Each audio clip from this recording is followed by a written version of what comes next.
எல்லாம் இழந்து ஒண்ணு இல்லைங்கிற நிலையில ஒரு தேவ பிள்ளையை கர்த்தர் கொண்டு வருகிறார் என்றால் அந்த வனாந்திரத்தில் கர்த்தர் புதிய காரியத்தை, பெரிய காரியத்தை செய்ய போகிறார். ஒரு ஆமேன் சொல்லுங்க பார்க்கலாம். எத்தனை பேர் இதை நம்புறீங்க? ஆமேன். வனாந்திரம் என் வாழ்க்கையில கர்த்தர் அனுமதிக்கிறார் என்றா நான் சொல்லுவேன், என்ன கேட்ட சொல்லுவேன், எங்க அப்பா டேஸ்ட் பண்ணாத ஒண்ண என் லைஃப்ல டேஸ்ட் பண்ண வைக்க போகிறார். உன் பிதாக்கள் அறியாத மன்னா. ஹல்லேலூயா. எத்தனை பேர் இருந்தாலும் கஷ்டத்துல ஒருத்தன் நிப்பான்னு வைங்களேன், இயேசு யாருன்னு அவனுக்கு தான் முதல்ல தெரியும். நெருக்கத்துல நிக்கிறவனுக்கு தேவன் தம்மை வெளிப்படுத்துவான். உனக்கு கொஞ்சம் பலன் இருந்தோம், நீ என் நாமத்தை மறுதலியாததுனால. Glory. எந்த கஷ்டத்திலும், எந்த நெருக்கத்திலும், எந்த துன்பத்திலும், எந்த வேதனையிலும் சிலுவையை ரிஜெக்ட் பண்ணாம நிக்கிறவன் கிறிஸ்து அவனுக்கு தம்மை முதலாவது வெளிப்படுத்துவான். Hallelujah.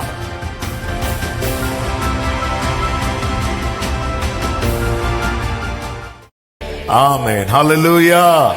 யோவான் சுவிசேஷம் 21வது அதிகாரத்தின் 9, 13 வசனங்களை வாசிக்க கேட்கலாம். யோவான் 21, 9, 13 வசனங்கள். அவர்கள் கரையிலே வந்திறங்கின போது கரி நெருப்பு போட்டிருக்கிறதையும் அதன் மேல் மீன் வைத்திருக்கிறதையும் அப்பத்தையும் கண்டார்கள். அப்பொழுது இயேசு வந்து அப்பத்தையும் மீனையும் எடுத்து அவர்களுக்கு கொடுத்தார். கர்த்தருடைய பரிசுத்த நாமம் மகிமைப்படுவதாக. ஆண்டவர் இந்த மாதம் தந்த வார்த்தை இதுதான். அவருடையவர்களுக்காக அவர் ஆயத்தம் பண்ணினதை அவர்கள் கரை இறங்கின உடனே அவர்களுக்கு காண்பித்தது மட்டுமல்லாமல் அவர்கள் கையிலே அதை எடுத்து கொடுக்கிறார். எத்தனை பேர் நம்புறீங்க? என் தகப்பன் எனக்கானதை ஆயத்தம் பண்ணி இருக்கிறார். கைகளை உயர்த்தி ஹல்லேலூயா சொல்லுங்க பார்க்கலாம். ஆமென். அவர் காண்பிக்கிறார், கையில எடுத்து கொடுக்கிறார். ஆமென். அவருக்கு காத்திருக்கிறவர்களுக்கு அவர் உண்டு பண்ணி வைத்தவைகளை ஒரு கண்ணும் காணவில்லை. ஆனா உண்டு பண்ணதுக்கு அப்புறம் கரை சேர்ந்த உடனே, அந்த கரையில இறங்கின உடனே, ஆமே, கடந்த நாட்கள் ஆவியானவர் இந்த வார்த்தை அதிகமாய் இடைப்பட்டதுனாலதான் இந்த மாதம் இந்த வார்த்தையை எடுத்து பேசி கொண்டிருக்கிறோம். ஆமே, நம்பிக்கையோடு காத்திருங்கள். நமக்கு கரை தெரியலைனாலும் சமுத்திரம்னு ஒண்ணு இருந்துன்னா கண்டிப்பா அதுக்கு என்ன உண்டு தெரியுமா? சத்தமா சொல்லுங்க, கரை உண்டு. ஹல்லேலூயா. ஆமா, கரை உண்டு, கலங்காதே. கரை உண்டு. ஹல்லேலூயா. நடுக்கடல்ல இருக்கிறவங்களை நடுக்கடல்ல இருந்து சுத்தி பார்த்தா என்ன தெரியாது தெரியுமா? கரை தெரியாததுனால எது இல்லைன்னு ஆயிராது. கரை இருக்கான்னு கேட்டா கரை இருக்கு, எனக்கு தெரியல.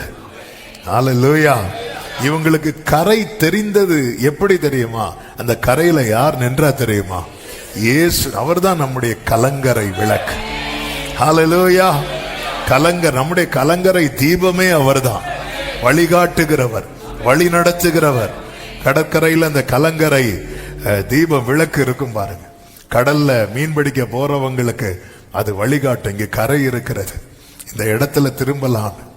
கரையில இயேசு நிற்கிறார், கலங்கரை விளக்காய். ஹல்லேலூயா. அவர்தான். இயேசுவை பாருங்கள். அதுதான் நம்ம மெடிடேஷன்ல கேட்டோம். ஆமென். அவங்க இயேசுவை பார்க்கிறாங்க. கரையிலே இயேசு நின்றார். இயேசுவை பார்க்கிறார்கள். இயேசு வண்டை வருகிறார்கள். இயேசுவினிடத்தில் அவங்க வந்த போதுதான் அவர்களுக்காக அவர் என்னென்ன ஆயத்தம் பண்ணி வைத்திருந்தார் என்பதை அவர்கள் கண்டார்கள். ஆமென். ஆண்டவர் இந்த வார்த்தை தருவதற்கான முக்கியமான காரணம் என்னவென்றால், எந்த அளவுக்கு ஆண்டவரோடு நெருங்க முடியுமோ அந்த அளவுக்கு நெருங்க வேண்டியது அவசியமாய் இருக்கிறது. அதுதான் அந்த பிராமிஸ் சர்வீஸ்லயே சொல்லப்பட்ட வார்த்தை. Closeness to God reveals what He has prepared for us. ஆண்டவரோடுள்ள நெருக்கம் அவர் நமக்காக என்னென்ன ஆயத்தம் பண்ணி வைத்திருக்கிறார் என்பதை நமக்கு வெளிப்படுத்துகிறதாய் இருக்கிறது. சாமுவேலுக்கு சவுல், இஸ்ரவேலின் முதல் ராஜாவாகிய சவுல் கொஞ்சம் கூட நினைச்சிருக்க மாட்டார், என்ன சாமுவேல் எனக்காக ஒரு பெரிய விருந்தை ரெடி பண்ணி வச்சிருப்பாருன்னு. அவர் யோசித்திருக்க கூட மாட்டார். அவர் வந்தது கலக்கத்தோடு, காணாமல் போன கழுதை கிடைக்குமா கிடைக்காதா இது விசாரிக்கிறதுக்காக வரார். அப்படி வரும்போது சாமுவேல் சவுலை அழைத்து கொண்டு போகிறார். தன் பக்கத்திலேயே வைத்திருக்கிறார். பக்கத்திலேயே வைத்துட்டு இருக்கும்போது திடீரென்று வேலைக்காரனை பார்த்து, நான் உன்கிட்ட ஒரு போர்ஷனை ஒதுக்கி வைக்க சொன்னேன்ல, அதை எடுத்துட்டு வான்னு சொல்லும் போது அதை எடுத்துக்கொண்டு சவுலுக்கு முன்பாக வைக்கிறாங்க.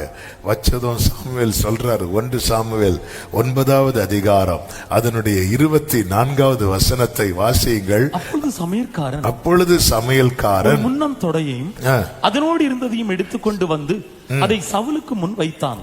அப்பொழுது சாமுவேல், இதோ இது உனக்கென்று வைக்கப்பட்டது, இதை உனக்கு முன்பாக வைத்து சாப்பிடு, இதை எனக்கு முன்பாக வைத்து சாப்பிடு. நான் ஜனங்களை விருந்துக்கு அழைத்தது முதல் இதுவரைக்கும் இது உனக்காக வைக்கப்பட்டிருந்தது. கைகளை உயர்த்தி ஒரு ஹல்லேலூயா சொல்லுங்க. அப்ப எனக்கென்று வைக்கப்பட்டதை நான் அடையணும்னா, அது எனக்கு சொந்தமாகணும்னா, நான் யாரை நெருங்கணும் தெரியுமா? இயேசுவை நெருங்கணும். நீங்க எவ்வளோ காரியத்துக்கு என்னெல்லாமோ முயற்சி எடுக்கிறீங்க. இந்த காரியத்துக்கு எடுத்த முயற்சி என்ன? எடுத்த பயிற்சி என்ன? இதுதான் இன்னைக்கு கேள்வி. இயேசுவோடு நெருங்க அதுக்கு நம்ம என்ன எஃபர்ட் எடுக்கிறோம், என்ன கிரயம் செலுத்துகிறோம், ஆமா என்ன முயற்சி எடுக்கிறோம்? ஹல்லேலூயா. நம்ம அதாவது அவரா நம்மளை இழுத்துட்டு போகணும்னு பார்த்துட்டு இருக்கிறோம். ஆண்டவர் பார்க்க, நான் எவ்வளவு நாள் தான் உன்னை இழுக்கிறதுக்கு, ஆமா நீ என்னைக்கு என்ன பிடிக்க போற? ஆமே, நான் அவரை கண்டேன். உன்னத பாட்டுல நம்ம கேட்டோமே 2 வாரத்துக்கு முன்னாடி. ஆமே, அவரை கண்டது நான் அவரை எப்படி பற்றி கொண்டேனா, விடாமல் என் தாயின் வீட்டில், என் தாயின் அறையில என்னை கொண்டு வந்து விடும் வரைக்கும் நான் அவரை விடாமல் பற்றி கொண்டேன். அதாவது ஆண்டவர் என்ன சொல்ல விரும்புறார் தெரியுமா? என்ன விடு, நாம் போகணும் அப்படின்னு அவர் சொல்ல விரும்புறார். அவர் போறதுக்காக அல்ல, அப்படி ஒரு பிடி நம்ம பிடிக்கணுமா. யாக்கோபை பார்த்து சொல்வார், பொழுது விடுகிறது, நான் போகட்டும், விட மாட்டேங்கிறான். யாக்கோபு பூச்சி, அவருக்கு தெரியாதா? ஆமே, ஹல்லேலூயா. பூச்சியை அடிக்கிறதுக்கு பேட்டில இருந்து என்னெல்லாமோ இருக்கு. அவர் சர்வ வல்லமை உள்ள கர்த்தர். அவருடைய பிரசன்னத்துல பர்வதமே புகையுமா. அப்படிப்பட்டவர் பிடி கொடுக்கிறார். யாக்கோபுக்கு பிடி கொடுக்க, யாக்கோபு என்ன விடு, நான் போறேன். இது அவருக்கு பிடிச்சிருக்கு. ஆனா இப்ப நம்ம கிட்ட எப்படி சொல்ல வேண்டியிருக்குன்னா, தயவு செய்து என்ன புடின்னு சொல்ல வேண்டி இருக்கிறது. ஆனா ஆண்டவர் நம்ம கிட்ட எதிர்பார்க்கிறது என்ன அப்படின்னா, என்ன விடு, ஓர பிடிக்காத, ரொம்ப பிடிக்காத, இருக பிடிக்காத. ஆண்டவர் அவருடையவர்களிடத்துல இதை எதிர்பார்க்கிறார். நமக்கு என்ன தேவை? ஆண்டவரோட நெருக்கம் அல்ல தேவை, நம்முடைய வாழ்க்கையில பெருக்கம் நமக்கு தேவையா இருக்கிறது. ஆண்டவர் எனக்கு அதை செய்வேன்னு சொன்னீங்களே, இதை செய்வேன்னு சொன்னீங்களே, அப்படி சொன்னீங்களே, இப்படி சொன்னீங்களே, இதுதான் நம்முடைய எதிர்பார்ப்பா இருக்கிறது. கர்த்தர் சொல்லுகிற வார்த்தை ஆண்டவர் சொல்லல. கரையிலிருந்து ஆண்டவர் கேட்கவே இல்லை, ஜனங்கள்கிட்ட சொல்லவே இல்லை, சீஷர்கள்ட்ட. இங்க பாருங்க, ஆமே, நான் உங்களுக்காக என்னெல்லாம் வச்சிருக்கிறேன் பாரு, வா, இப்படி கூப்பிட்டார் ஆண்டவர்.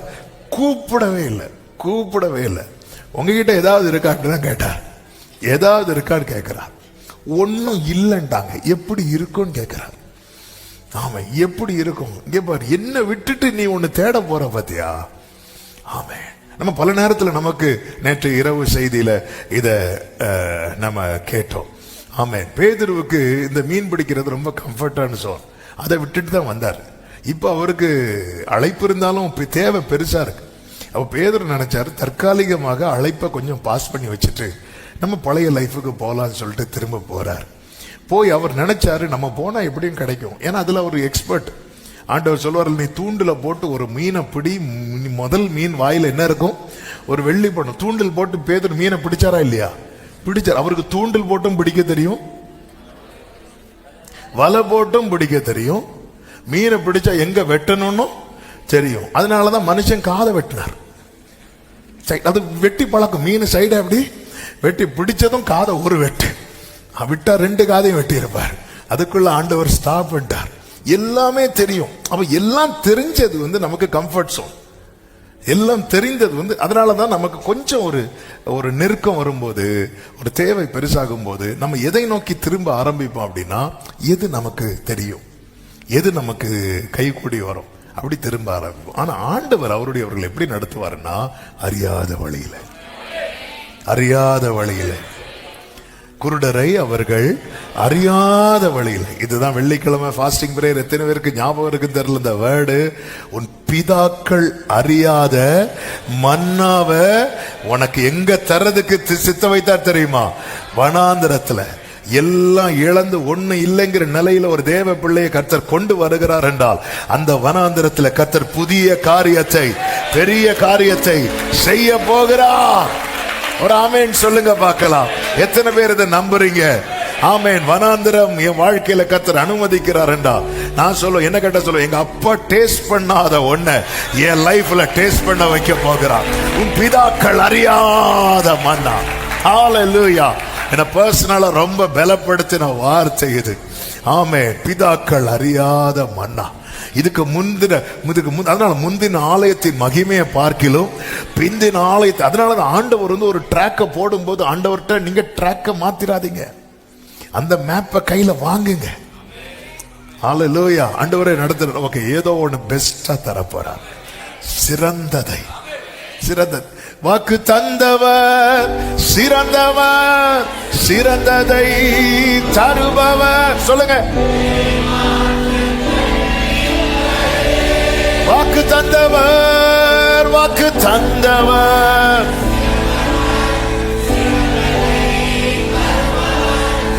ஏமாற்றங்கள். அவர் நயங்காட்டி அழைப்பார், ஆனா ஏமாத்த மாட்டார். ஆமே. அதை செய்வோம், இதை செய்வோம்னு சொல்லிட்டு செய்ய முடியாம போறதுக்கு அவர் அரசியல்வாதி எல்லாம் கிடையாது. அவர் ஏமாற்றவே மாட்டார்.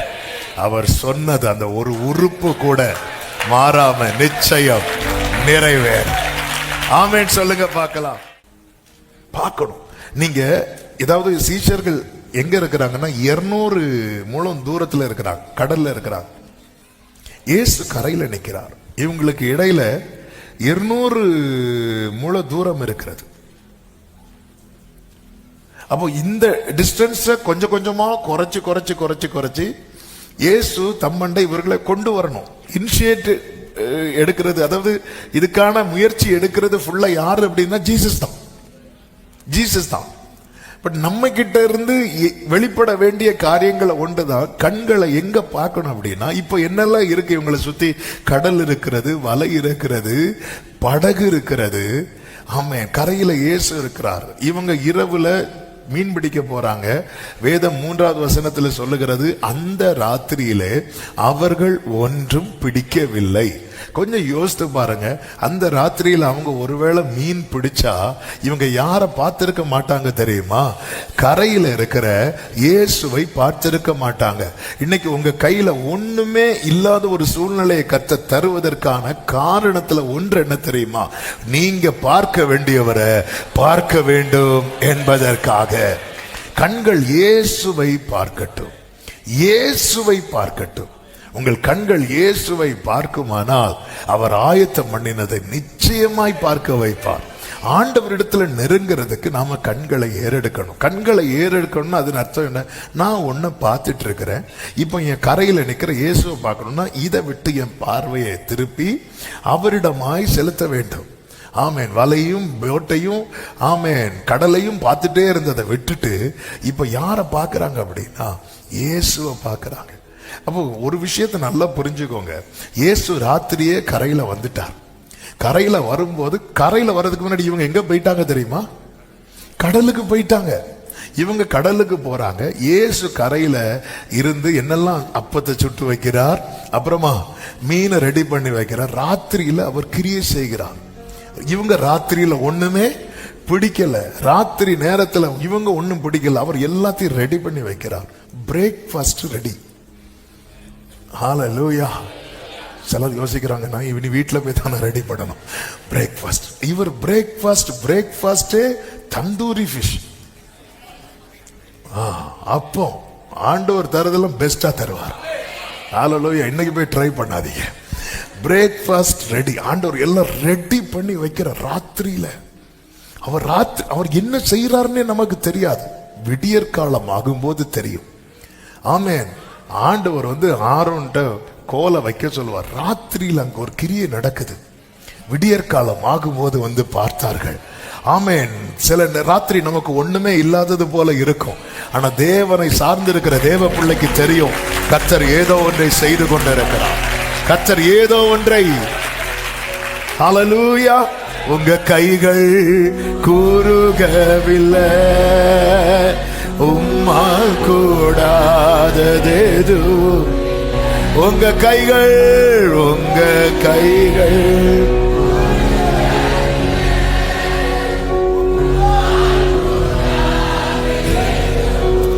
ஆமென், உம்மால் கூட.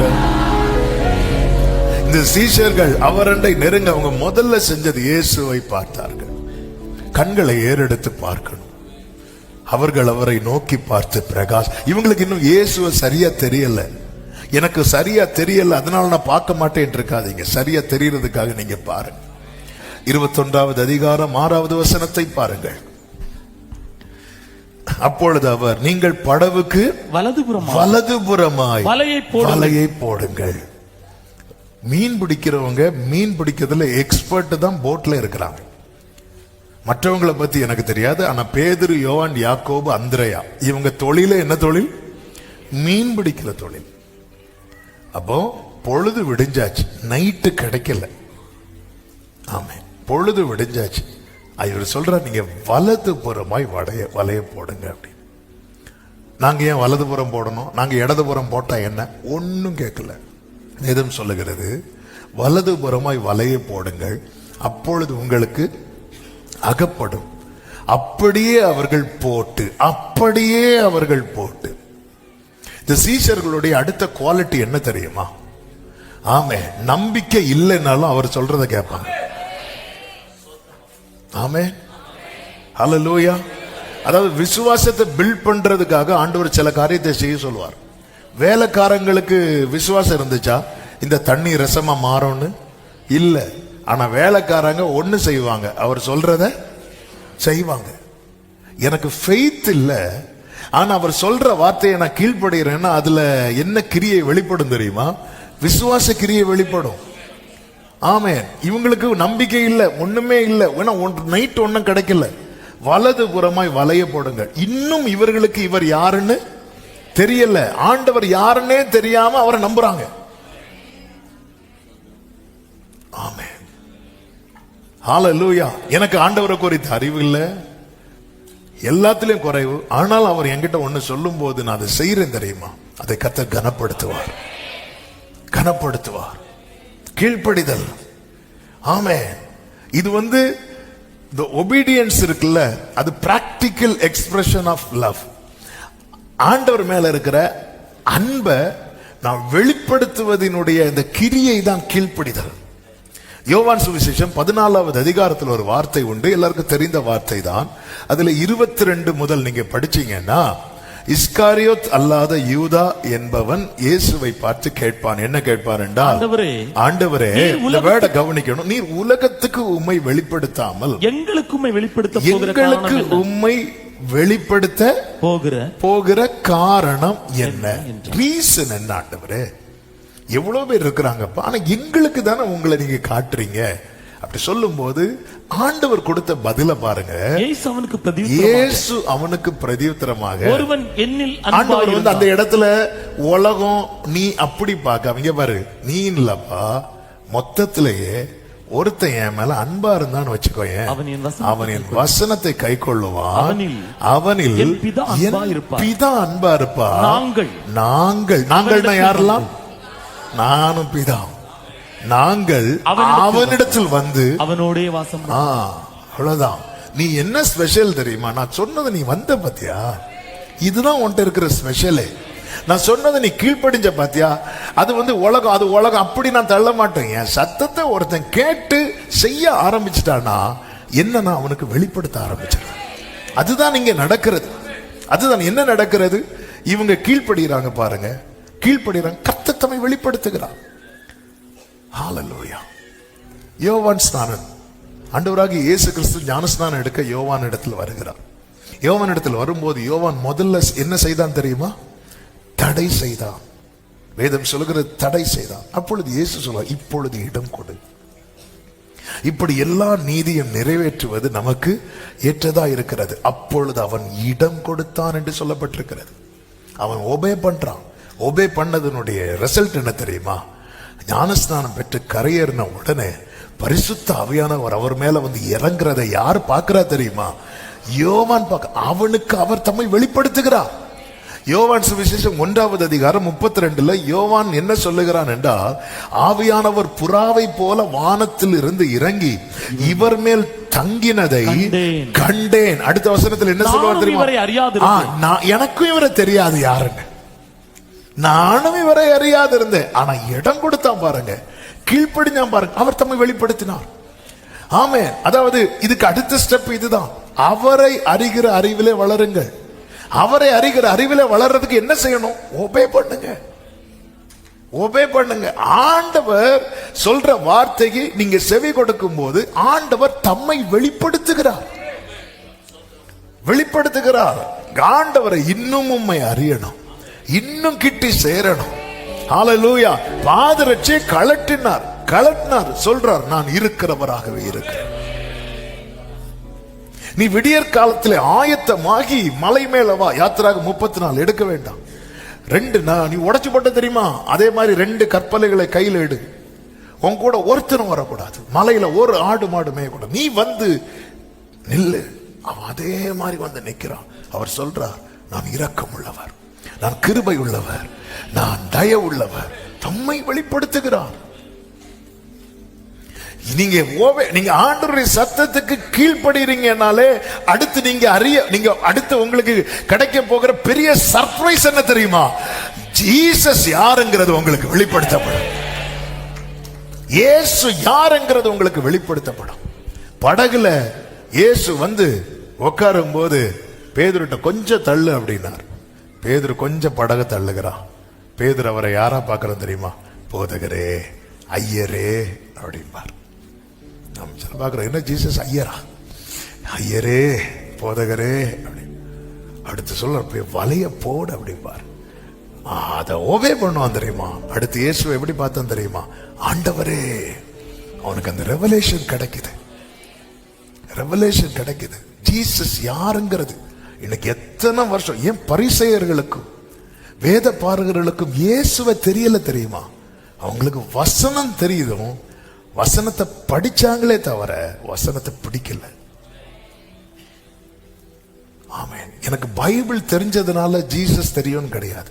நான் பைபிளுக்கு கீழ்ப்படிஞ்சா எனக்கு ஜீசஸ் தெரியும்.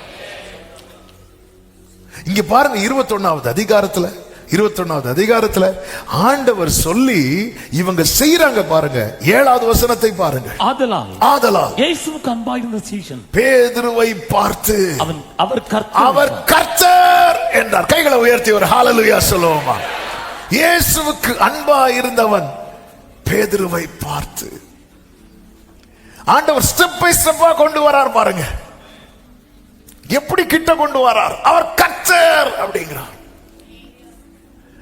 இதுவும் எனக்குள்ள ஒரு கேள்வி எழும்புச்சு. ஆண்டவரே, அந்த அத்தனை பேர்ல யோவானுக்கு மட்டும் தானே முதல்ல காட்டி கொடுத்தீங்க? ஏன்னா ஆண்டவர் சொன்னார், நான் சிலுவையில தொங்கின காட்சிய ஒரே ஒருத்தன் தான் பார்த்தான். யார் தெரியுமா? யோவான் மட்டும். வேற யாரும் பார்க்கல. வேற எல்லாரும் எங்கேயோ ஓடி ஓடி ஒழிச்சிட்டாங்க. சிலுவையை பார்த்தான், சிலுவையை பார்த்தான். கிராஸ பார்க்கிறவன் க்ளோரிய பார்ப்பான். ஹல்லேலூயா, ஹல்லேலூயா. கிராஸ பார்த்துட்டேன்னா மகிமை உனக்கு தான் முதல்ல வெளிப்படுத்தப்படும்.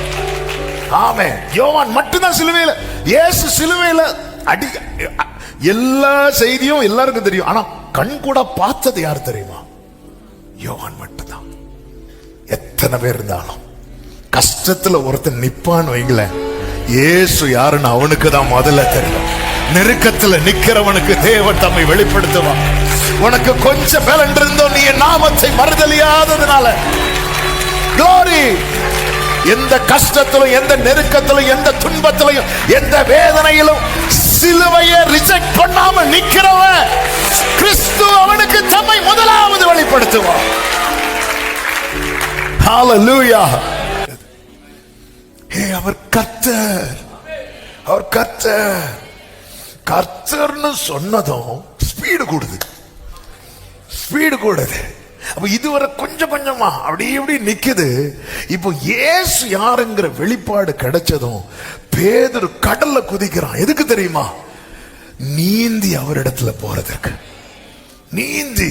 ஆமென். நீங்க ஆண்டவர்கிட்ட நெருங்குறதற்கு எது பிரதானமான தேவை அப்படின்னா, இயேசு யாருங்கிற அறிவு, இயேசு யாருங்கிற அறிவு தேவை.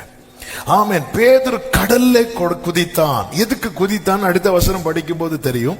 மற்ற சீஷர்கள் கரைக்கு ஏறக்குறைய 200 முழ தூரத்தில் இருந்தபடியினால் படகில் இருந்து கொண்டே மீன்கள் உள்ள வலையை இழுத்து கொண்டு வந்தார்கள். அப்ப மற்றவர்கள் படகில் இருந்து இழுத்துட்டு வராங்க. பேதுரு எங்க இறங்கி வராரு? கடல்ல இறங்கி நீந்தி முதல்ல வர்றது. அதாவது பேதுரு கல்லறைக்கு பார்த்து 2 பேரும் ஓடுறாங்க. இயேசு உயிரோடு இருக்கிறார் அப்படின்னு சொல்லி செய்தி மகதலேனா மரியாள் வந்து சொன்னதும் 2 சீஷர்கள் ஓடுறாங்க. யாரெல்லாம் தெரியுமா? பேதுருவும் யோவானும். ஸ்பீடா ஓடுனது யாரு தெரியுமா? யோவான். யோவான் நேர யோவான் ஆனா கல்றேன்னு வந்து நின்ட்டார். எதுக்கும் பார்த்துடுத்து போ கல்லறை. பேதுரு நேரம் உள்ள ஓடி போயிட்டார். உள்ள ஓடி போயிட்டார். உள்ள ஓடி போய் பார்த்துட்டு ஆமே கடல்ல குதிக்கிறான். மேற்சட்டை எடுத்து கட்டி கொண்டு. ஆமே ஆமே. நேத்து முந்தின நாள் நைட்டு சொல்லிருப்பான், பேதுரு ட்ரெஸ் எல்லாம் விலை கிடக்கு, இனி இருந்தா என்ன, விலகனா என்ன. அதாவது லைஃபே இல்லை, லைஃபே இல்லைன்றவன். ஆமே அவர் கர்த்தர் அப்படின்னதும் வேகம் கூடு. மற்றவங்க எல்லாம் இழுத்து கொண்டே, அதாவது இழுத்து கொண்டு வராங்கன்னா எவ்வளவு பாரம். 153 பெரிய மீன். ஆனாலும் அவர் யாருன்னு தெரிஞ்சிட்டுன்னு வைங்களேன், உங்களால கிட்ட போகாம இருக்க முடியாது, உங்களால நெருங்காம இருக்கவே முடியாது. ஆமென். வேகம். கிறிஸ்து யார் என்பதை அறிந்து கொள்ளுங்கள். அறிந்து கொண்டது மட்டும் இல்ல, அவரை நோக்கி நகருங்கள், நகருங்கள். இவங்க அப்படிதான் வராங்க பாருங்கள். ஆமே. உத்தரவு கொடுங்கள், கீழ்ப்படியுங்கள், அவர் யார் என்பதை அறியுங்கள், அவரிடமாய் நகருங்கள். Move toward Jesus. அவரை நோக்கி, அவரை நோக்கி. அப்படிதான் சீஷர்கள் கரையிலே வந்து அவர் அண்டை சேர்ந்தார்கள். இயேசு அண்டை நெருங்க. கிறிஸ்து யார் என்று அறியணுமா? அவருடைய வார்த்தைக்கு நீங்க கீழ்ப்படிய கீழ்ப்படிய உங்களுக்கு அந்த வெளிப்பாடு கிடைச்சிட்டே இருக்கும், வெளிப்பாடு கிடைச்சிட்டே இருக்கும். அவர் யார் என்பதை அறிந்து கொள்ளுங்கள். கர்த்தருக்கு மாத்திரம் மகிமை உண்டாவதாக. இப்படி அவர் அண்டை வந்த சீஷர்கள் பெற்றுக்கொண்ட ஆசீர்வாதங்கள் என்ன அப்படின்னு சொல்லி ஒரு 5 காரியத்தை வேகமா சொல்லி செபிக்கிறேன். 5 நிமிடத்துல அல்லது மேக்சிமம் 10 நிமிடத்துல. ஒன்று, அவர்களுக்கு அந்த வேளைக்கென்று அவர் ஆயத்தம் பண்ணினதை அவர்கள் கண்டார்கள். ஆமே. 21:9 அதில் தான் நாம் பார்த்தோம். ஆமேன். கரி நெருப்பு போட்டிருக்கிறதையும் அதன் மேல் மீன் வைத்திருக்கிறதையும் அப்பத்தையும் கண்டார்கள். Closeness reveals provisions. ஆண்டவரோடு உள்ள நெருக்கம் நமக்கு என்னென்ன தேவைகளோ அது எல்லாமே நமக்கு கிருபையாய் பெற்று தரும். அது வெளிப்படுத்தும். என் தேவை என்ன என்பதை கர்த்தர் அறிவார். ஹல்லேலூயா.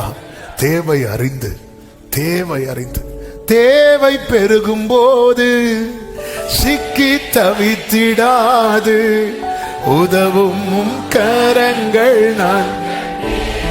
இதுல எனக்கு என்ன ஒரு ஆச்சரியம் அப்படின்னா, அந்த வலை நிறைய மீனை பிடிக்க வச்சாரு, கஷ்டப்பட்டு இழுக்க வச்சாரு. கஷ்டப்பட்டு இழுத்துட்டு வந்ததுக்கு அப்புறம் அவர் என்ன ரெடி பண்ணி வச்சாரோ அதான் கொடுத்தார்.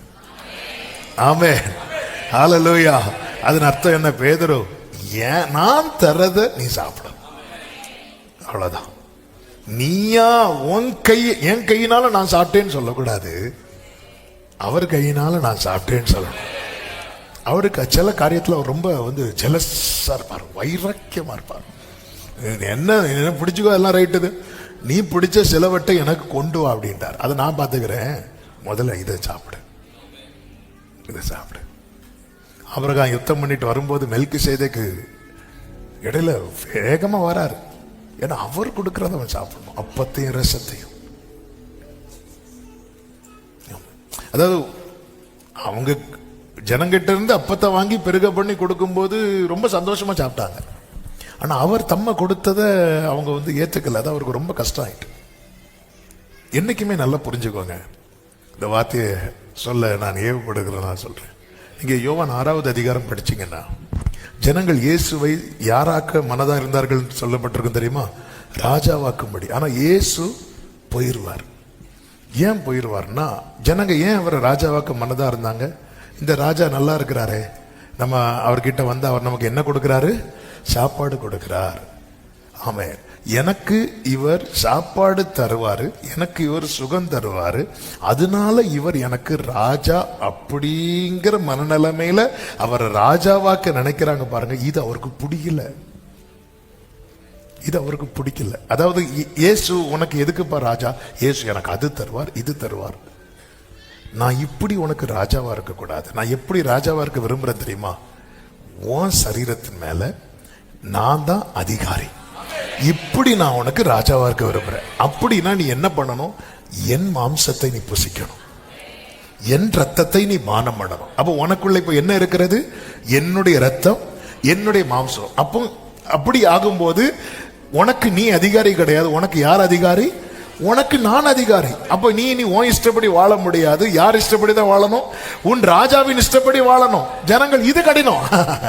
எங்களுக்கு அப்படிப்பட்ட ஜீசஸ் எல்லாம் தேவையில்லை. எங்களுக்கு என்ன ஜீசஸ் தெரியுமா? இப்படி வச்சு இப்படி எடுத்தா அப்பவும் மீனும் இருக்கணும்.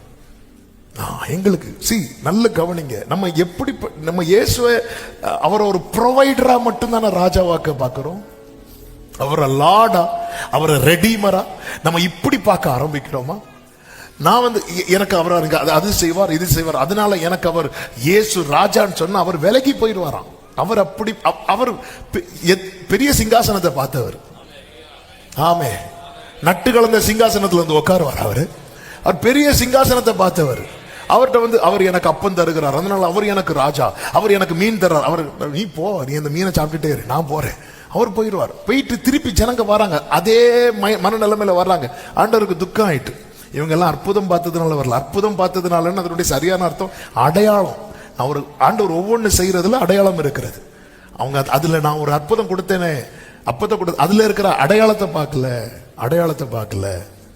இப்ப சொல்றேன், என் மாம்சத்தை புசித்து நீ என்ன ராஜாவாக்கணும்னு நினைக்கிறேல. இப்ப நான் சொல்றேன், நான் தான் ஜீவாப்போம்.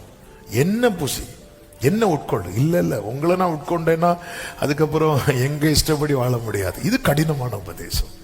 அப்படி நீங்க எங்களுக்கு ராஜாவா இருக்கக்கூடாது. ஆண்டவர் சொன்னா, போக மனதா இருந்தா போ. சீஷர்களை பார்த்து சொன்ன, நீங்களும் போய்விட மனதா இருக்கிறீர்களோ. தேவைகள் அவருக்கு தெரியும், அவர் தருவார். ஆனா தேவைக்காக தேவனை தேடக்கூடாது. ஆண்டவர் அதனாலதான் இன்ஃபார்ம் பண்ணவே இல்லை அவங்களுக்கு. இங்க பாரு, பேதுரு அப்போ அவருக்கு சொல்லவே இல்லை. பேதுரு எதை மனசுல வச்சு மட்டும் வந்தான் தெரியுமா? அவர் கர்த்தர். அவன் அப்பத்தை மனசுல வச்சு வரல, மீனை மனசுல வச்சு வரல. மறுபடியும் சொல்லுகிறேன், நீங்க கர்த்தரை மட்டும் மனசுல வச்சு அவர்கிட்ட நெருங்குங்க. உங்களுக்கு எல்லா தேவைகளும் கிருபையாய் சந்திக்கப்படும். தேவைகளை மனசுல வச்சு கர்த்தர்கிட்ட நெருங்காதீங்க, கர்த்தரை மனசுல வச்சு நெருங்குங்க. ஆமென். ஆயத்தம் பண்ணதை பார்த்தார்கள். இரண்டாவது, அவரோடு கூட ஐக்கியம் கொண்டார்கள். நீங்க ஆண்டவர்கிட்ட நெருங்கும் போது ஐக்கியம் கொள்ள முடியும். 21:12 ஆண்டவர் சொல்லுவார், வாருங்கள், போஜனம் பண்ணுங்கள், கம் அண்ட் ஹேவ் பிரேக்ஃபாஸ்ட். வந்து சாப்பிடுங்க, வா, காலை உணவு சாப்பிடலாம். வந்து பாருங்க, சேர்ந்து உட்கார்ந்து சாப்பிட வைக்கிறார். பிரியமான கர்த்தருடைய பிள்ளைகளை, கர்த்தருடைய பந்தியில நாம அமரப் போகிறோம். நம்ம பந்தியில் அமரும் போது எந்த மனநிலைமையில இருக்கணும் தெரியுமா? அவர் அண்டையில் இருக்கிறோம். அவர் அண்டையில் இன்னும் இந்த ரட்சிப்பின் அனுபவத்தை பெறாமல் ஞானஸ்நான உடன்படிக்கைக்கு உட்படாமல் யாராவது இருக்கிறீங்க அப்படின்னா உங்களுக்கு கொடுக்கப்படுகிற காலத்தை தயவாய் பிரயோஜனப்படுத்திக் கொள்ளுங்கள். தூரமா இருக்கிறது வரைக்கும் எல்லாமே நமக்கு கைக்கு எட்டாததாய் தான் இருக்கும். நீங்க நெருங்க தான் எல்லாமே நம்ம கைக்கு வாய்க்கப்படும். ஒரு ஆமேன் சொல்லுங்க பார்க்கலாம். ஆமேன். ஆண்டவரோடு நெருங்க முடியும். மூன்றாவது, அவர் நம்மேல் வைத்திருக்கிற எதிர்பார்ப்பை அறிய முடியும். ஆமே, ஆண்டவர் என்ன எதிர்பார்க்கிறார்? கிட்ட வந்து உட்கார்ந்த போதுதான் பேதுருவிட்ட கேட்கிறார், இவங்க எல்லாரை விட நீ என்னிடத்தில் அன்பா. நம்ம ஒவ்வொருவர் மேல ஆண்டவருக்குன்னு ஒரு எதிர்பார்ப்பு இருக்கிறது. அந்த எதிர்பார்ப்பை தூரத்துல இருந்து அறிய முடியாது. பக்கத்துல வந்து நெருக்கமா உட்கார்ந்து அவர் கூட சாப்பிட்டு அப்படி ரிலாக்ஸா இருக்கும்போது அவர்கள் போஜனம் பண்ணின பின்பு, ஆமென், சீமோனை நோக்கி இவர்களிலும் அதிகமா.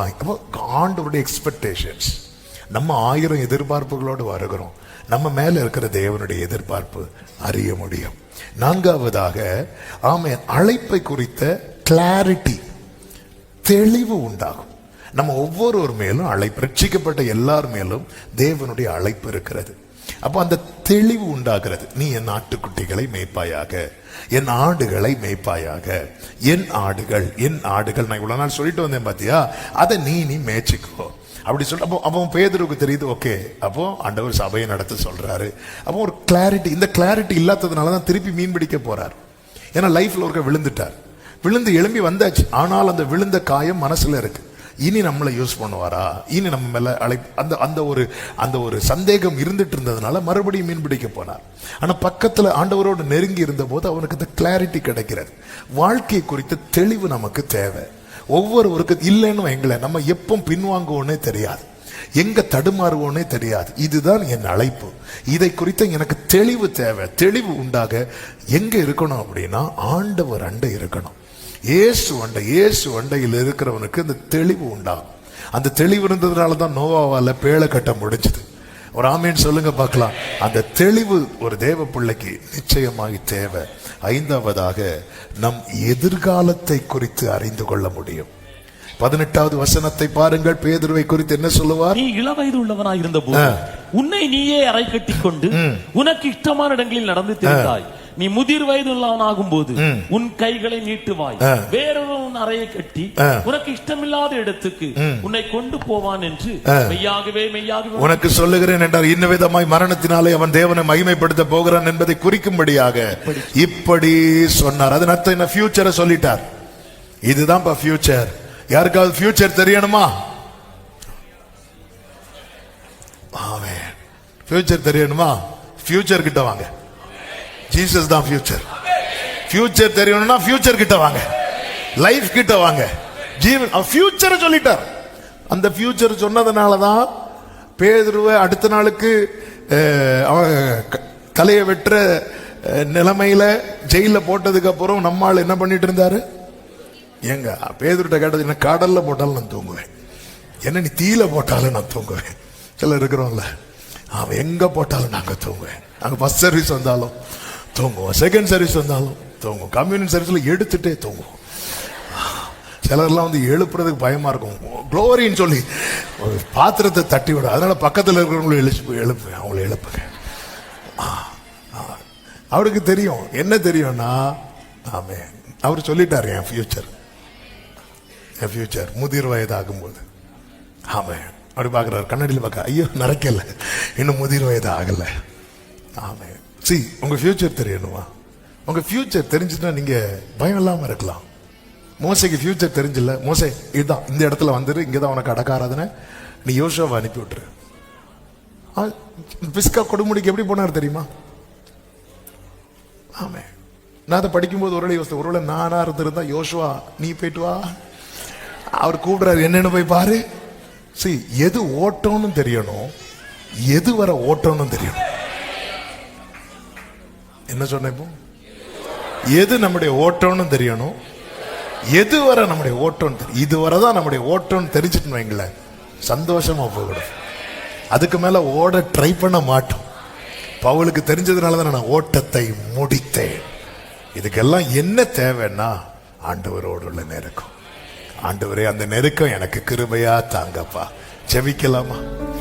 இன்னும் கிட்ட கிட்ட சேர்த்து கொள்ளுமே பாடுபட்ட நாயகா. இன்னும் கிட்ட கிட்ட சேர்த்து கொள்ளுமே ஜீவன் தந்த. ஒரு விசை கூட இந்த பல்லவியை பாடுவோம். இன்னும் கிட்ட இன்னும் கிட்ட சேர்த்து கொள்ளுமே பாடுபட்ட நாயகா. இன்னும் கிட்ட சேர்த்து கொள்ளுமே ஜீவன் தந்த ரட்ச. முடிந்த அப்படியே 2 கைகளை உயர்த்தி தகப்பனே மோடு நெருங்குகிற அனுபவத்தை எனக்கு தருவீர். நீங்க கூப்பிட்டும் பதில் கொடுக்காம இருக்கிற வாழ்க்கை போதும்பா. எத்தனை முறை என்ன கூப்பிட்டீங்கப்பா, மறு உத்தரவு கூட ரெஸ்பாண்ட் பண்ணாமலே இருந்துட்டேப்பா. என்னை மன்னிப்பீராக, என்னை மன்னிப்பீராக.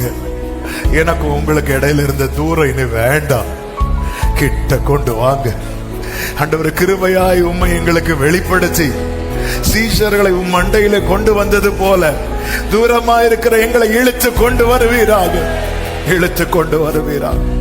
ஒவ்வொருவரை ஆட்கொள்ளும் ஆயத்தம் பண்ணினதை காணும்படி செய்யும். எல்லா மகிமையும் உமக்கு இயேசுவின் நாமத்தில் பிதாவே, ஆமென்.